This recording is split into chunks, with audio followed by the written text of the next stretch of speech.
Well, what a 7 days it's been for West Brom. A busy old time at the club. Ins, outs, plus 3 points again at the Bet365. Lots to discuss, therefore, this week on Where Pastures Green. We are talking about the faces that we've lost and what I think is the signing of the summer for any club in Chris Mepham. We'll get to that, of course, in a second. We're also saying thank you to Darnell and to Tom Fellows as well. We're also looking at the third shirt as well. What do we think to this? Beauty or hideous? We'll get the panel's view on all of that. We've got Aaron, Dean, Dan and Ben back with us. Thank you very much for joining us. We're making a nice little community here. Thank you so much for all the comments we've been receiving. We really appreciate all the love. Right then, let's kick off then with what a week it's been. I don't even know where to start, to be honest, Dean. Let's start with this fella, shall we? We can't talk about his magic anymore. Were you surprised to see him go? No, well, he was always going to go, wasn't he? He was our biggest asset, so a little bit disappointed in the fee. You know, some are saying 10 million, some are saying 8 million. We're not sure, but he's in today's market, he's worth more than that. But I get the reason we've done it. So move on. Wish him well. What is the reason that you've undersold yourself here? I mean, 8.2 million was it? I've heard. It's various figures being bandied about, but it's nothing like his worth these days. When you see some other players going, who are probably not as good as him, and 20 million, 30 million. I don't know. We never seem to get big money like that for players. I don't know why. Maybe when Jeremy Peace was there, we used to because he was a good poker player. But I don't know. I think he was worth more. But yeah, we move on. You know, he was always going to go, I think. And good business. Caleb Taylor going as well. So I don't think he was ever going to make it. Okay. And Furlong, we robbed them blind, I think, for Furlong. So you know, you put that against Fellows' fee, and all's well. Let's talk about Furlong then for a second. Is it 6 years, I think, Aaron? Is it something like that? He's done there. Shane says the only thing wrong with his time with us is that we never signed anyone good enough to compete with him for his position. If we did, I think he'd have made him a lot better. He didn't deserve most of the stick he got. Dave says, good luck, Darnell. The last of the Bilic promotion team departs. Which I didn't realise is that they've all gone now, isn't he? With his departure. Is Shane right though, Aaron? That he doesn't deserve the stick that some of the fan base give him. Yeah, I mean, don't get me wrong. I mean, for the vast majority of the 6 years that he was here, he was a very good player. I mean, don't get me wrong. Like, he was obviously mostly playing at championship level, but he was suited to that. He epitomises what a right back should be, and to be fair, he could do more than what the average right back could do. So, it was a really good player for us. He was obviously the mainstay at right back for years upon end. Hence why, we didn't really need to sign, a replacement or someone to push him. But towards the end of the 6 years, the last year or so, he sort of fell off a cliff a little bit in a sense where his performances haven't really reached the heights of which we know we can get to, which is disappointing. And this is why he's been, subject to a lot of criticism, around his performances and his mannerisms as well a little bit. I mean, his performance is one thing, but the way he acts and the way he's talked about and spoken to about a lot of with a lot of other players which have now left as well, it's sort of like the end of an era in a sense. And I'm sad to see him go. He's been here a long time, but with the Bilko model, it's a new beginning, and I think players like that just didn't really have a future here. I mean, he was 29, 30 years old. You can't really turn your nose up at 4 million quid. I mean, in today's market, even that's a really good deal. So, yeah, happy to see. Well, sad to see him go, but at the same time, it's a really good deal. So we definitely want to turn down. Okay, Ben, someone suggested that the spine of the squad, the fabric of West Brom has been ripped out a little bit in the last couple of weeks with lots of big name departures or players that have been there for a long time. Anyway, do you get that? Share that view that you're losing not your identity as such, but you're losing. It's like a soap opera where they kill off half the cast. I don't think it's a bad thing. Like Aaron said, it's a different approach now. We're trying to kind of get the average age down. and get rid of players who we gave silly contracts to. I think Furlong was probably the last of those players. The past few years we've managed to get rid of Livermore, Matt Phillips, Bartley in the summer. Colin Grant. He's the next one. He's probably the next one on the list. But as Aaron said, the Bilcon model is different to what we've been used to. We're trying to get those players that are a little bit unproven to get us to the Premier League or fund our journey through the Premier League. So, that's kind of the approach. And, I'm not against that at all. I think Furlong, as much as I rated Furlong, I was baffled at most of the time with the criticism he got. 4 million you can't really turn down. And as for Tom Fellows, I think I thought it was 10 to 15 million, rising to 15, and I think that's about right for him, to be honest. I think if you stop his step over and you stop him getting to the ball and you kind of stop his game, without sounding like I never fancied her anyway, it's one I'm not too disarmed about, to be honest. If you get a decent replacement in, I think we'll be fine. Okay. All right then. Now, you mentioned the Premier League. Sunderland, of course, are there at the moment, doing really well. And one of the reasons I think that they're there, you speak to Sunderland fans, they'll agree with you, is one Chris Mepham, Dan, who I'm not sure why Bournemouth don't fancy him, but he was outstanding for South Sunderland last year. And now, I think the signing this summer, he's now a Baggie. This is impressive, isn't it? Yeah, definitely. I think it must go down to the Ryan Mason pull at the minute. But yeah, he didn't put a foot wrong for his debut. Got stuck in, had a bit of a tussle as well with one of the Stoke players, which almost ended up in a 22-man brawl. But yeah, I like the look of him. He's solid, and he just strengthens up an already strong back line. So it's a great signing. I'm not sure we can have his number 2 in the back. I think Aaron, you tweeted that out as well. Gilchrist as well. Dan, staying with you. I mean, he's become less of a name, I suppose, last year. I mean, I'm not sure why Sheffield United didn't want him back, but what are your thoughts on that signing? Again, it'll be a decent signing, I think. Like another young player coming through. I mean, didn't he just about break into the Chelsea squad or something at the end of last season? But yeah, we'll see. Time will tell. Hopefully, it'll be another great signing for us. Dean, you happy with the business that you've done coming in this week? Yeah, very much so. Yeah, I think we seem to be upgrading. Apart from Tom Fellows, we could get a good replacement for him, but everybody else, even Hegem, I think we're getting better players in. And we complete new defence now. I mean, Ipswich have got our old defence, haven't they? I seem to be correcting them. So they'll just turn into us from a season or two ago, won't they? That's all what happened there. Like we turned into Grimsby years ago when we kept signing Grimsby players. So, I'm pleased. All looking good, the signings. Right, let's start taking apart the Stoke result then, shall we? And also Baggies sitting, second in the league, which is fantastic. This was put out, Aaron, before the game.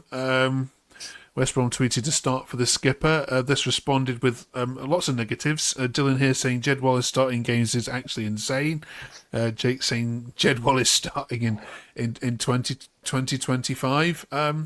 Your take on that, Aaron? I think it's a bit harsh, to be fair. I mean, I don't understand what people are really considered what should happen, really. I mean, Fellows have just been sold. Grant's supposedly out for a month to 6 weeks. We've got Johnson playing on the wing already. So where does that really leave you in terms of the options for the wing? For out wide, really, at all? I mean, against Wrexham, he came on. He was a really good player. I mean, don't get me wrong. Wrexham aren't the greatest team in the world, but again, people might argue against that as well. But I understand a bit of the criticism for Wallace, because last year, especially, he wasn't great at all. I mean, a lot of the time he came off the bench then as well, and he wasn't really adding much to what was already on the pitch, and it was a bit of a waste of substitution in most cases. But at the same time, he's one of the most experienced players we have in a team. He's captain of the team, so he's a leader on the pitch, and he definitely won off the pitch as well. And I think a lot of the younger players can learn from him, not just from his way of playing, but the way he he puts himself around the pitch, and his energy and his willingness to win the ball back, even in attacking areas and especially in defensive areas as well. When obviously we're 1-0 up away from home, it takes a big character to see a game like that out, especially at Stoke, who at the time were top of the league. So I think it was more the case of him being a character on the pitch is what he played, but also due to the fact that we had no one else really to play there. Stoke gave you a good game. Ben, one mistake obviously led to the eventual goal. Jack says that's how you respond after this week. Phillips and Mepham absolutely brick walls. UTA, yeah. Do you agree? And who impressed for you? I mean, everyone impressed, to be honest. I mean, it's easy to say the two at the back, Mepham and Phillips, but George Campbell did really well at right back. I was quite worried about that right side when I saw the team, Wallace and Campbell on that side, because Sorba Thomas is a decent player.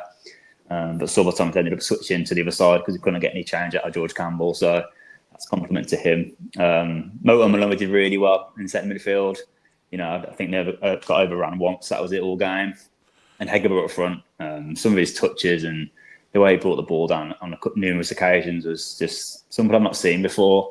He did it to Connor Cody a few weeks ago. He did it to Ben Wilmot on Saturday. They're two experienced centre halves, and he was pinning them back really well and getting us up the pitch. He's not going to get too many goals, but the amount he's going to bring into our team is going to be really, really, really positive, I think.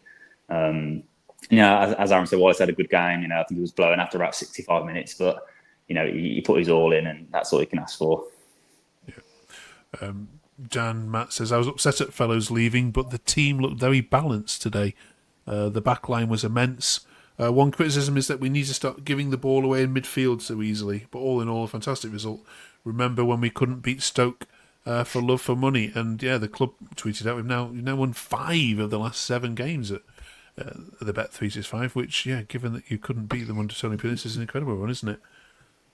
Yeah, it's great to finally sort of get rid of Stoke as a bogey team. We couldn't beat for love nor money before, but tide's turned now. And, finally getting results against them. But back to the game, it was just like a proper professional performance. We didn't crack under pressure. Controlled the game in various areas. But Campbell, I was actually impressed. I slated him last week, but he's shut me up now, to be honest. He was solid at the back. He's went home with his keys, his phone, his wallet, and Sorba Thomas in his back pocket. And we can't finish the chat, Dean, without talking about Ryan Mason himself. I don't know if you've had a chance to chat to him yet in your various roles. He comes across in interviews as someone who doesn't mince his words and actually is being quite honest.